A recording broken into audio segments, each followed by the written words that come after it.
There's something holy about the moment when a parent places their hand on a child and says, "You're covered."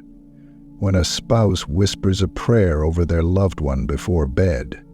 When a grandparent calls on heaven to guard the next generation.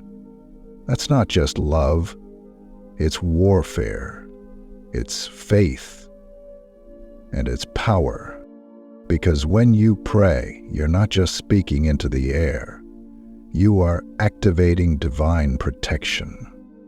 You're building walls around your home that the enemy cannot cross. You're inviting angels to take their positions, forming a spiritual perimeter that shields every soul under your roof. This prayer is for those who love deeply, who feel the burden of protecting a family, who've been attacked and want peace again. Right now, we're going to call on the Lord who never sleeps, the Savior who gave his life, and the Spirit who fills our homes with power. Before we begin, if this prayer stirs something inside you, please like this video, subscribe, and share it with someone you love. These prayers change homes, they change bloodlines, and when we pray together, we multiply spiritual covering. Let's pray. Father God, we come before you today, not just as individuals, but as families. You created us for connection, for covenant, and for community. You placed us in homes, and you've given us people to protect, to love, and to lift up in prayer. Today, we give you every single one of them. We lift up our spouses, our children, our parents, our siblings, our grandchildren, and every soul connected to us by blood, by marriage, by heart. We plead the blood of Jesus over each one. Like the Israelites in Exodus chapter 12, verse 13, we mark our households with the blood that tells death to pass over, darkness to flee, and peace to settle. Lord, we declare that our homes are off limits to the enemy. We seal the windows and doors with your name. We call on Psalm chapter 91, verse 10, "No harm will overtake you, no disaster will come near your tent." Let that word ring true over our households. Let angels stand at every entrance. Let fire guard our borders. Let the Holy Spirit dwell in our wall. We pray over every child. Whether they're in the crib, in school, at work, or grown and living far away, we call them by name and place them in your care. Protect their minds from confusion, shield their hearts from heartbreak, guard their bodies from harm, let them walk in truth and never depart from your path. Like Proverbs chapter 22, verse 6 says, "When they are old, they will not turn from it." We ask for divine wisdom for every parent and caregiver. Help us raise our children with grace and godliness. Fill our mouths with encouragement, our hearts with compassion, and our hands with gentleness. Help us lead by example, even when we feel tired. Let the fruit of the Spirit guide every decision we make for our homes. Father, we pray over our marriages. Let unity be our strength. Let patience be our language. Where there is hurt, bring healing. Where there is silence, bring connection. Let every lie the enemy has planted be pulled out at the root. Let love rise up again. Let laughter return, according to Ephesians chapter 5, verse 25. Help us love one another as Christ loved the church, with sacrifice, with tenderness, with fierce devotion. We break every generational curse right now.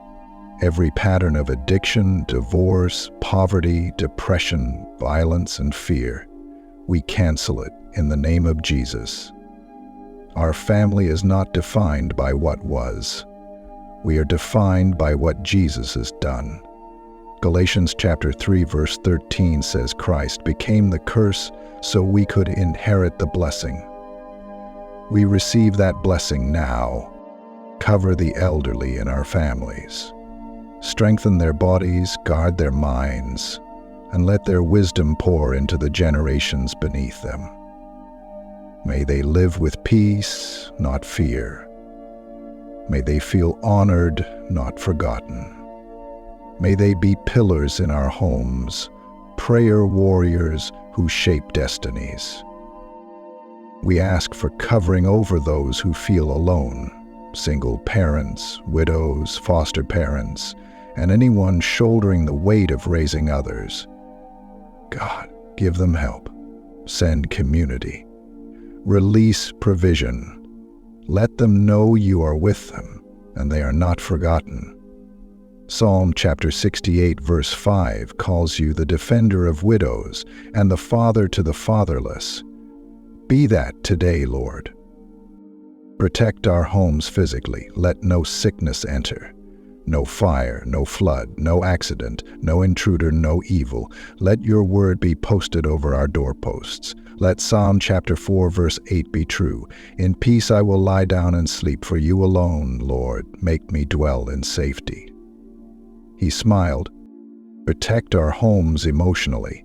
Let arguments stop. Let silence be healed. Let forgiveness flow freely. Remove every root of bitterness and resentment. Where there has been yelling, let peace come in. Where there has been misunderstanding, bring clarity. Where there has been coldness, bring warmth.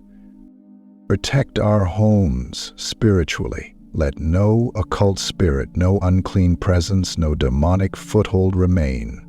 We cancel every open door, whether through media, conversations, past trauma, or generational sin. We anoint our homes and declare this is holy ground. According to James chapter 4 verse 7, we resist the devil and he must flee. We pray for the financial covering of our families. Let jobs be stable, let income increase, let debts be canceled and needs be met. Give us wisdom to steward what we have and generosity to bless others. You are Jehovah Jireh, the God who provides. We won't fear tomorrow because you've already prepared it. We ask that you protect our family's mental health. No more breakdowns, no more sleepless nights, no more panic attacks. We speak stability over our thoughts and peace over our emotions. According to Philippians chapter 4, verse 7, let your peace guard our hearts and minds in Christ Jesus. Lord, cover every unborn child. Guard their development. Speak life into every womb. Protect the mothers who carry. Let angels sing over their bellies and keep them safe from all harm. May each baby grow strong and healthy and be welcomed into a home that is saturated in love and faith. Cover our teens and young adults. Shield them from peer pressure, addiction, and the lies of culture. Let them rise up in courage. Let them be bold in their identity in Christ. Give them discernment beyond their years. Protect them in dating, in friendships, in all choices. Let Proverbs chapter 3 verse 6 be their compass. In all your ways acknowledge Him, and He will make your paths straight. Lord, guard our family's future. Guard our dreams, our legacy, and the generations that will come after us. Let salvation flow through our bloodline. Let there never be a generation that forgets your name. Let revival begin in our homes and spread into our neighborhoods, our cities, and the world. And Father, help us guard our tongues. Let us speak life, not death. Let us encourage and build up, not tear down. Let us be slow to anger and quick to love. Let the words we speak in private bless the ones we care about. Let our speech protect, not wound. Holy Spirit, fill our homes again. Sweep through every room. Dwell in every corner. Rest in our conversations, our worship, our quiet moments. Let our homes not be houses of fear, but havens of faith. As for me and my house, we declare again today, we will serve the Lord, not by convenience, not by tradition, but by conviction. We choose Jesus. We choose grace. We choose peace. And we choose protection under the wings of the Most High. We seal this prayer in the mighty name of Jesus, the name that guards, the name that delivers, the name that never fails. Amen. If this prayer covered your heart, type Amen in the comments. Share it with someone you love. And remember, when you guard your family in prayer, you invite the living God to stand at your door day and night.